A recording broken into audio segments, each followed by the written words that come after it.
Bonjour à tous, c'est Trading avec vous. Donc, je vais revenir sur l'Ethereum. Donc, sur l'Ethereum, on avait quoi? On avait ici une descente, une petite accumulation ici en escalier, SC, STB, Spring. Il a fait un plus bas, je l'ai appelé SC. Donc là, forcément, le test, c'est un ST. OK.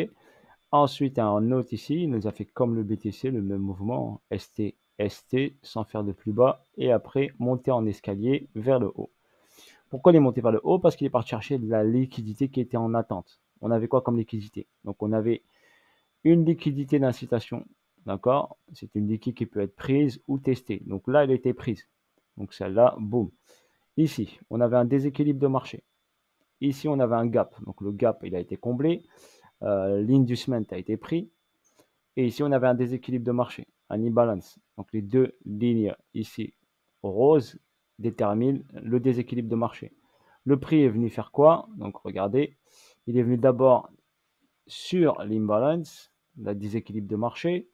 Ensuite, il a fait une première incursion, il a retracé, il a fait un retracement. Et ensuite, il a accéléré vers le haut et il est parti hier à 22 heures, titiller et combler totalement le déséquilibre qui était présent ici.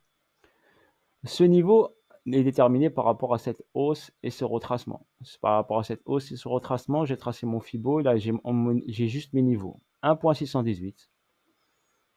Donc, il est venu le chercher ici. 2.618. Il est venu chercher hier à 22 heures. D'accord? Et on a le 3.618 qui est à 2000 $. OK? Donc, possibilité, bien sûr, qu'on vienne titiller, bien sûr, vers le haut. OK? Donc là, on a fait un retracement. Est-ce qu'on a une belle ici? Est-ce qu'on a une belle distribution? Bah, je dirais qu'on a ici notre BC ici, donc notre sommet ici, notre AR, peut-être notre ST et notre saut. Ici, on est venu prendre l'argent une première fois. Petite réaction, on appelle ça un UA. Ici, potentiellement, on est en train de faire lutter, d'accord? Et potentiellement, on irait peut-être aller chercher vers le haut pour aller faire l'UTAD. Et après, faire une correction vers le bas au niveau de l'Ethereum.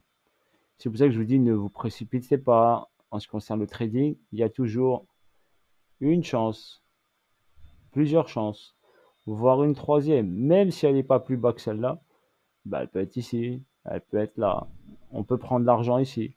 On peut prendre les deux niveaux là et revenir ici, sur la zone des 1000 $. D'accord? Donc, faut pas paniquer. Il vaut mieux laisser le prix vous montrer le chemin, commencer à basculer potentiellement en position acheteuse, donc nous montrer des signes d'achat.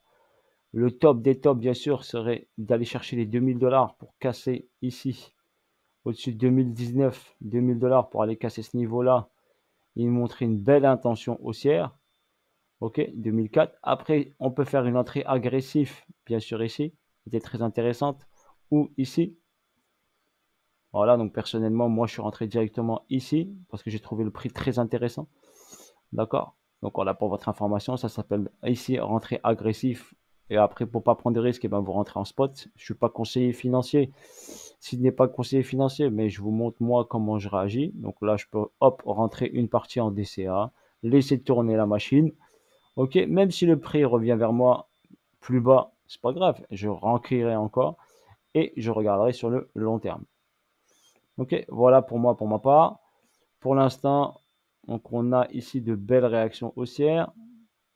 Donc là, on aurait potentiellement donc ici un sommet, un autre sommet. On est venu ici créer ici hop vers le bas le SC potentiellement pour aller chercher. Ensuite, tout cet argent qui est ici, voire retester l'ATH qui est en haut. Ok, voilà pour votre information. Bisous à tous, force à vous tous les amis, la famille. Et je vous dis à bientôt pour de nouvelles aventures. On peut bien sûr retracer. N'oubliez pas qu'ici, il y a un petit déséquilibre. Donc, on peut venir, hop, retracer, prendre de la force pour repartir ensuite vers le haut.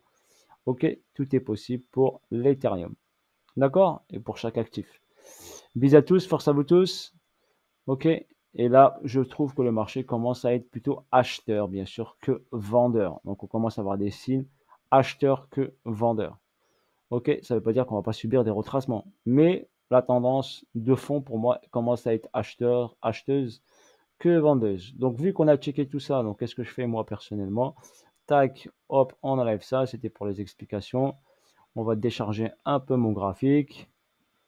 Voilà, je le décharge. OK. Au niveau pédagogique, le boulot a été fait. Donc, c'était pour les explications pédagogiques. Moi, personnellement, j'en ai pas besoin. La zone ici, elle a été prise. Donc, hop, hop, on l'enlève. Celle-là, ici, c'était pour, hop, vous montrer. Et là, je vais enlever le petit rectangle ici. Et ça me suffira, juste cette annotation. Voilà, c'est pour alléger un peu mon graphique. Ici, bien sûr, on avait ici, regardez, un petit déséquilibre. Donc, le prix ici il est venu chercher le déséquilibre. Donc là, il y avait de l'argent. On est venu chercher cet argent. Donc, c'est juste pour vous montrer que le marché laisse des traces. Et quand il y a une trace comme ça, eh bien, on a potentiellement de fortes probabilités d'aller chercher cette trace. Et comme ici, il a laissé une trace. Donc, quand il y a ici A, c'est sûr qu'ici, eh ben, il y a un gros volume acheteur. Regardez bien ici. On a un gros volume acheteur. Donc, ça a provoqué cette accélération. Et on a un petit trou ici. Donc ce petit trou ici, bah, c'est un déséquilibre, hein. On peut venir aller le combler ici. Donc si on trace notre Fibonacci, je vais vite fait le faire. Allez, si je trace mon Fibo par rapport au sommet qui a été créé à 22 heures, et je vais chercher ici la zone qui est là. Cette zone, elle correspond quoi? 50%, 61,8. Donc potentiellement, on peut venir retracer ici, potentiellement sur cette zone-là, 51, pour repartir vers le haut. Ça ne veut pas dire qu'il va être baissé. Et en plus, si c'est notre UT qui est terminé, donc UT par rapport au BC qui est ici, bah, doit revenir, retester, redescendre dans la zone pour prendre de la force pour repartir vers le haut. Même principe que le Bitcoin que je vous expliquais sur la vidéo d'avant. Ok, même principe également sur le Nasdaq. Je vous ferai une petite vidéo sur le Nasdaq pour vous expliquer si vous voulez. Ok, si j'ai un petit moment, je vais la faire.